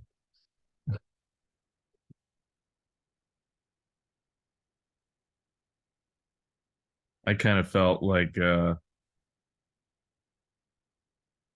not sure I feel that much shame when it comes to the Dharma, at least. But definitely sometimes not being ashamed of things I should be ashamed of, I guess. Anyway, we'll move on. That one doesn't seem to be poking anybody, but and And then the other one's pretty kind of similar. It says, whenever we act without doing even one thing properly, we do every deed that is unsuitable. This is the other translation says, all of the things we do. Wait, all the things we should do, we do not do even once. For improper behavior takes up all of our time. I like that one. I think that kind of hits it a little better for me. And I feel like that's kind of what Geshe-la kind of elaborated on essentially in his commentary. But yeah, this idea that we spend so much of our time doing not good things or things that could be better if we changed our motivation, maybe.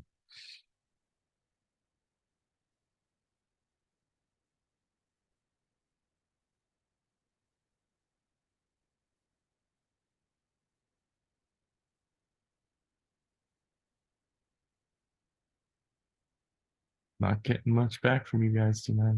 I can't discuss on my own.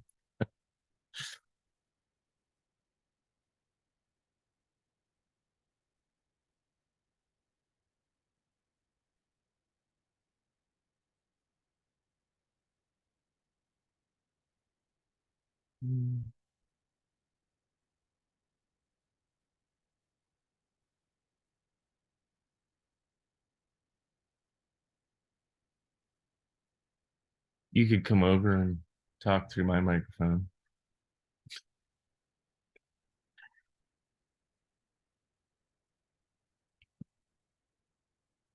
I'll keep going.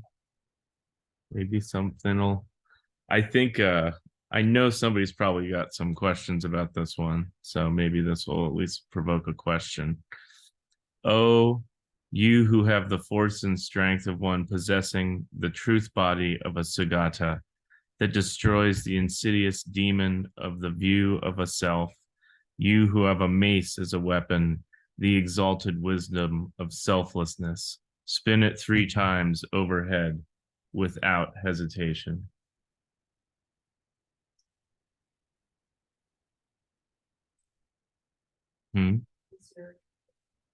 The other translation is, "O mighty destroyer of selflessness, of selfishness demons, with body of wisdom, unchained from all bonds, Yamantaka, come brandish your, oh wait, is, yeah, come brandish your skull-headed bludgeon." I like that. I like the skull-headed bludgeon. O of egoless wisdom, of voidness and bliss, without any misgivings now, wield your fierce weapon and wrathfully swing it 3 times round your head. I'm kind of curious what this note says.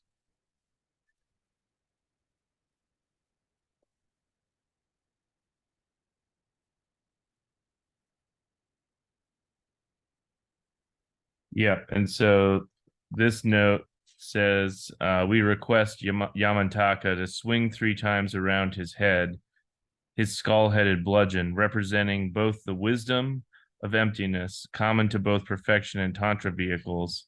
Oh wait, of egolessness, so selflessness, the wisdom of selflessness, common to both perfection and tantra vehicles, as well as the non-dual wisdom of voidness or emptiness and bliss. The 3 times he swings the bludgeon destroy, first, ego grasping, second, our self-cherishing attitude, and third, are defiled bodies of delusion that are from these 2 types of ignorance. So that's pretty similar to Geshe-la's commentary. But I really like this verse. I think it's really cool. And just trying to transfer that energy from more of a tantric perspective. But anybody?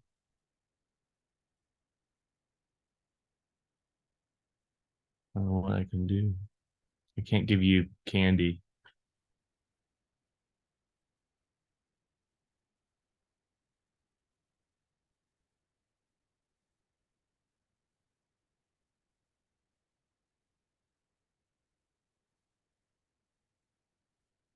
It's a quiet discussion night.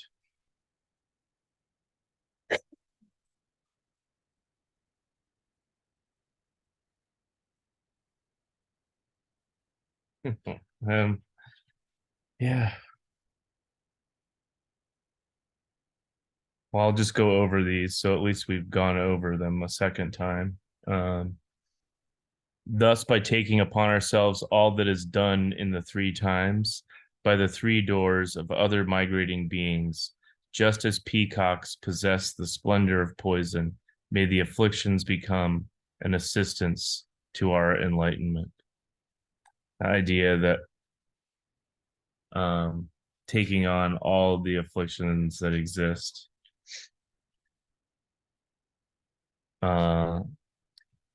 This Geshe Darges.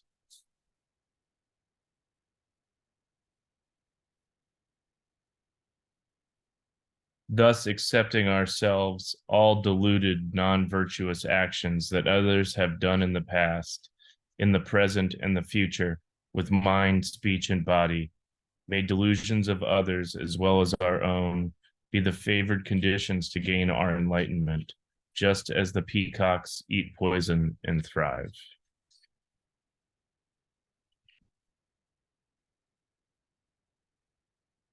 And then 97, and then I'm just going to turn it over and we'll just see.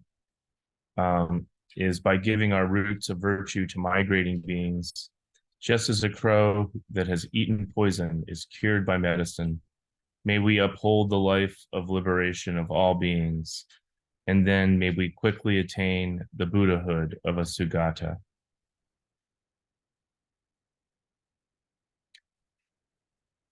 Kind of like this one because I always kind of like this idea that by giving away your virtue, you attain even more virtue. It's like really smart to like give away your virtue because it's very virtuous. And this one is, as crows may be cured after swallowing poison by a powerful antidote given in time. So I guess even the crows are savable here. Let's direct to all others our virtuous merit, that this may replenish their chances for freedom. May all sentient beings reach Buddhahood soon. So that's a little different. It kind of has more of a aspiration for all beings to attain Buddhahood. And that's kind of interesting. Anyway, those are the verses for discussion. So I have done my duty. If someone would like to ask a question or maybe about anything, yeah, just leave it open.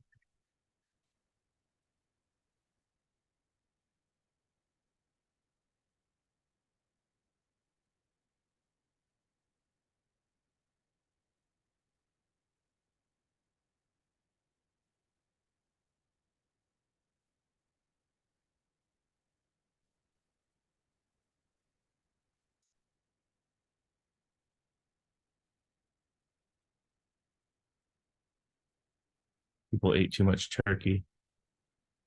It's my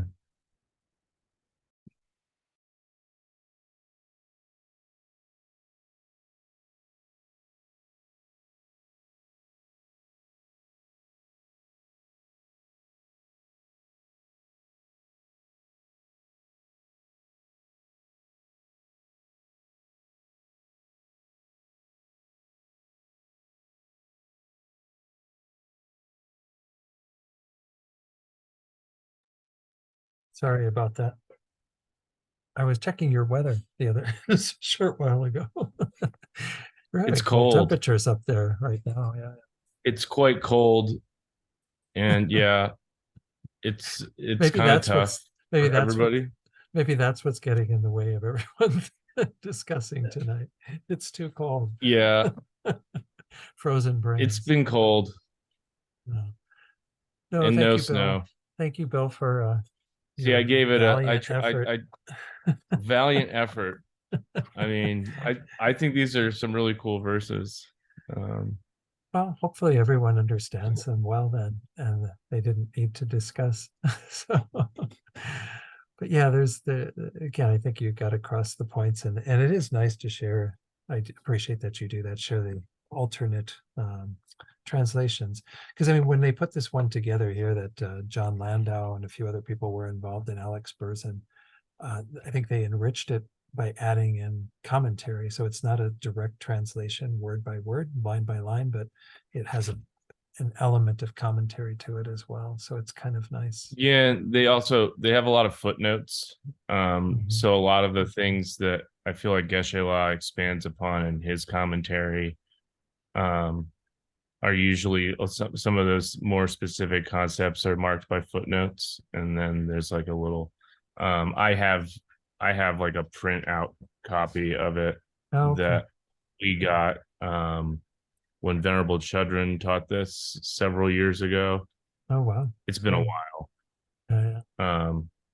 But I don't think I was ready to hear it Yeah. quite then. Yeah, she added a lot more commentary on various things in her book than what I shared. I didn't share some of the things that she mentioned, but yeah. Well, were there any questions that anyone wanted to ask? Well, we've got a little bit of time. Otherwise, I mean, I can go on and do commentary on at least this first verse of this next section. This is, again, we're getting into ultimate bodhicitta.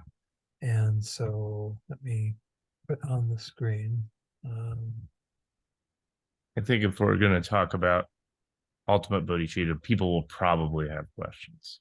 Well, let's go into we see that there's kind of, for this section, it's divided into 4 parts.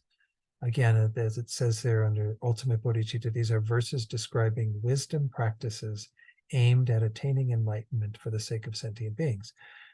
Again, when we talk about the wisdom realizing emptiness, that is a mind that can be in those who are not aspiring for Buddhahood, such as, again, the hearers and solitary realizations, or it can be within a bodhisattva. When it's in a bodhisattva's mind is when it's called ultimate bodhicitta, which is kind of interesting because bodhicitta we normally think of as the conventional mind, but when it's this ultimate realization of emptiness in the mind of a bodhisattva, that's the name we give it.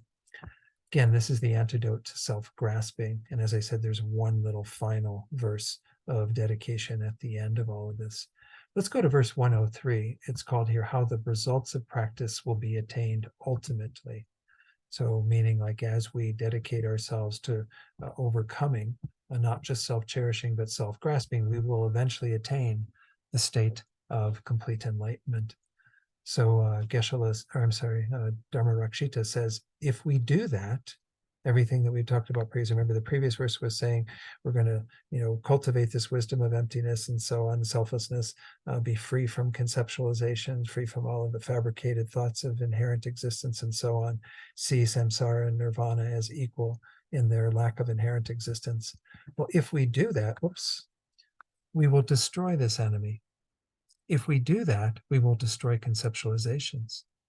Having familiarized with the non-conceptual exalted wisdom of selflessness, which happens on our path as we get more and more familiar with it, and continue to remove layer upon layer of the obscurations, why would we not attain the causes of the form body and their results?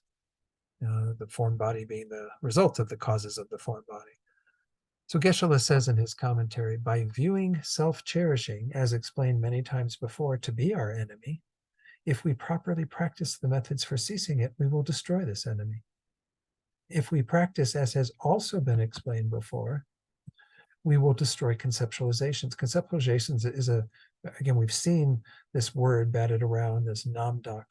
Sometimes it was talking about kind of superstition and paranoia, but conceptualizations is essentially any time that we are overlaying an idea of things having inherent existence, which is what the mind of ignorance does. That is how things appear. Let me take it off screen for a minute. That is how things appear to us through the force of the imprints of that ignorance. Everything seems to have its own existence from its own side, self-established. And we keep conceptualizing that that is correct. we adhere to that. We think that the I exists inherently, that our body exists inherently, that all phenomena exist inherently. So we are conceptualizing, this is a way of talking about what our ignorance is doing, something that is not existent. This is a misconception, a mistaken conceptualization that is being targeted here. And if we continue to familiarize ourselves with the antidote to that, we will eventually overcome all of that. Let's go back and finish Geshe-la's commentary, and then I want to talk a little bit about these layers of obscurations that we remove, because I don't think I've really touched on that so much yet in this course. Geshe-la says, if we practice method, the non-conceptual exalted wisdom of great bliss, and wisdom, the exalted wisdom realizing selflessness, in this way, why would we not attain the uncommon causes that accomplish the form body as well as their result, which is, again, the form body? The causes of the form body accomplish the result, the form body. If all the causes are complete, the arisal of the result cannot be stopped. Therefore, the form body will definitely be attained. So he going back to what I first recited, that this union of these two, the non-conceptual exalted wisdom of great bliss, together with the exalted wisdom realizing selflessness. This is the tantric view of how we actually accomplish enlightenment, which entails having rupakaya, form bodies. It's interesting that he uses form body in Dharma-rakshita in terms of referring to the result, because that is really the main result we are aiming for. If you think about it, once more, if we go back to the conventional bodhicitta, it has two aspirations. The main one is to benefit all sentient beings. The secondary one is recognizing that to do that, we have to become enlightened ourselves. So we make an aspiration to become a Buddha for the main objective, which is to benefit all beings. Even our wording of it, we sometimes put that first, right? May I become a Buddha in order to benefit all sentient beings. But as Rinpoche always emphasized, this is the main objective, to benefit all beings. Well, how do you benefit all beings? As I explained earlier, can you benefit sentient beings through the truth body alone? No, because the truth body is not accessible to sentient beings. It's a wisdom mind. How are sentient beings who are unenlightened going to access an enlightened mind of a Buddha? That Buddha needs to have, again, that social dimension, that is the form bodies. The form bodies are the main goal because they are the means of benefiting sentient beings. You know, Buddhas didn't appear in form. How would we know them? How would we relate to them? How would we learn from them?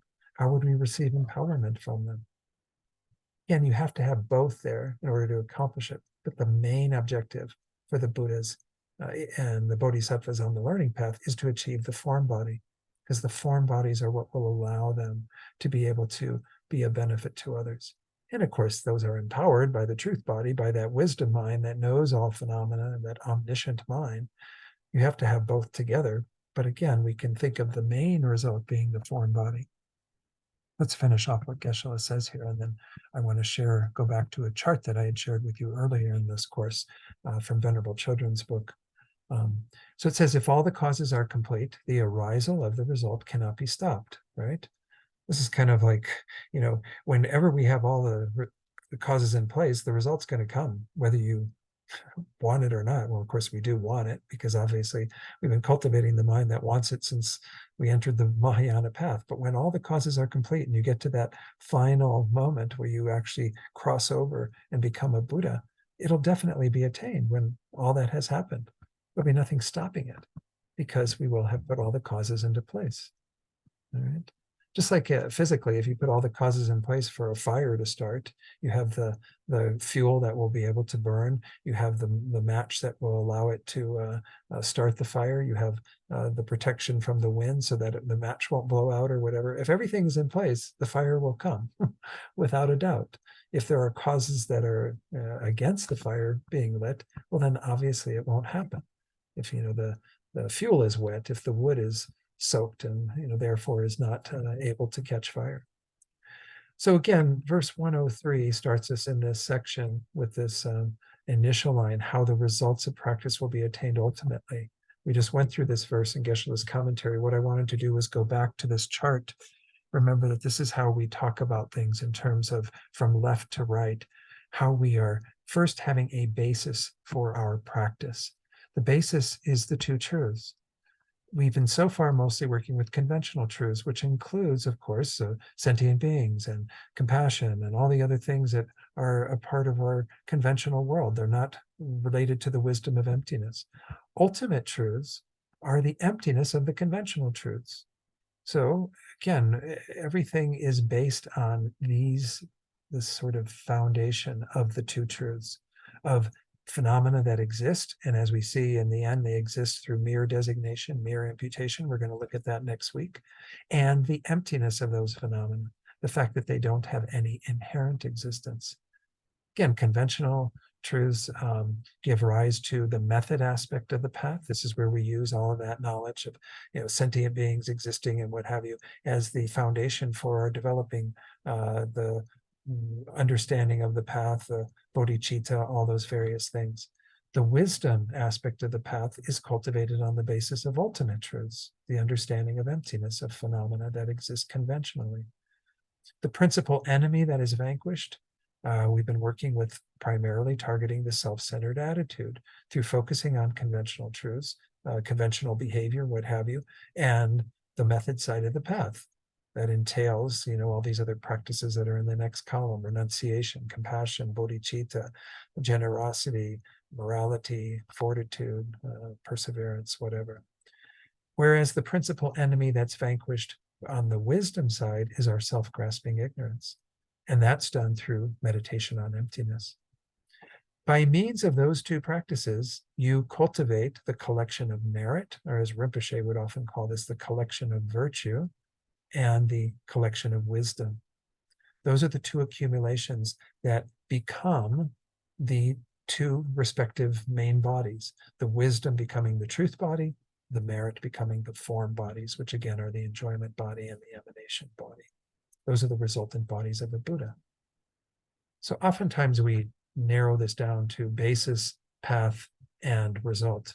But in this chart, because of the teachings that we're looking at with those two principal enemies, the principal enemy that is vanquished by each of these paths, we are lining them up this way and putting together the practices and what have you. But anyway, I thought I'd reintroduce that chart as a way of helping you to kind of understand what we're moving into in terms of the second part of this text, really, where we're looking at ultimate bodhicitta and the wisdom realizing emptiness.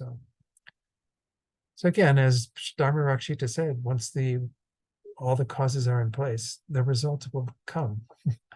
I used to joke with one of my friends in the master's program that, because that one thing about that Bill brought up about the one verse about being ashamed of the Dharma. Well, I mean, maybe we don't have shame about the Dharma, but we maybe don't practice it as wholeheartedly as what we ideally should. If we really get that this is the result that we can achieve, and we just kind of put our nose to the grindstone and do it, but we still have things that drag us back, that keep us from being 100% committed to the path, right? Not spending every moment of our day, at least I'm not, thinking about Dharma only and practicing Dharma only, right? I used to joke with the one person in the master's program with me, Venerable Choki. I'd say the Buddhas are going to drag us kicking and screaming into enlightenment. And I think, that's sometimes what it feels like, is that we're putting up like a temper tantrum when we're actually moving towards something that is the most beneficial state that we could ever achieve. So we have to kind of, when the causes are in place, we will be dragged there whether we want to go there or not. If you put all the causes into place to become a Buddha, then you will become a Buddha without a doubt. But of course, as we see, it's not kicking and screaming, because the bodhisattvas, as I said earlier, are cultivating the mind that wants to go to that result, that wants to be the form bodies that are emanating for the benefit of others to help them on their path. That's why we see the importance of continually strengthening our bodhicitta motivation, so that every day it gets a little stronger, hopefully, and we have more and more impetus to just dedicate ourselves fully. But anyway, I don't know. But I'd share that weird little line that I shared with her. She loved it. She laughed a lot when I said it to her. She thought it was a great way of talking about it, going kicking and screaming into Buddhahood. I guess we'll get there one way or another, but it's ideally, that we actually have the mind that wants to go there, that is intent upon going there. That's how we're actually going to make it. So any final questions before we conclude? We're at the end of our time, but anything come up in what I just shared? And that's just kind of moving us in that direction. Next week, we'll go into primarily the reasoning of dependent arising. And I'll talk also about emptiness and cultivating that awareness as we go through those remaining verses. So, all right, let's do our dedication prayers then. So we've got, again, this wonderful verse that is a reflection of our bodhicitta motivation that we had at the beginning of tonight, wanting everything we did to kind of be part of the causes of the form body, as we just saw, creating the causes for us to eventually manifest in that way for the sake of others, to lead them to that same state. Due to the merits of these virtuous actions, may I quickly attain the state of a Guru Buddha and lead all living beings without exception into that enlightened state. And then, because we've been primarily working with conventional bodhicitta, this verse makes a lot of sense for us to want whatever growth we have in that mind to continue to further itself, to develop more and more. And whatever we do have, may it not decline or be weakened in any way by other states of mind. So let's recite that with that strong motivation and dedication. May the supreme jewel bodhicitta that has not arisen or rise and grow, and may that which has arisen not diminish, but increase more and more.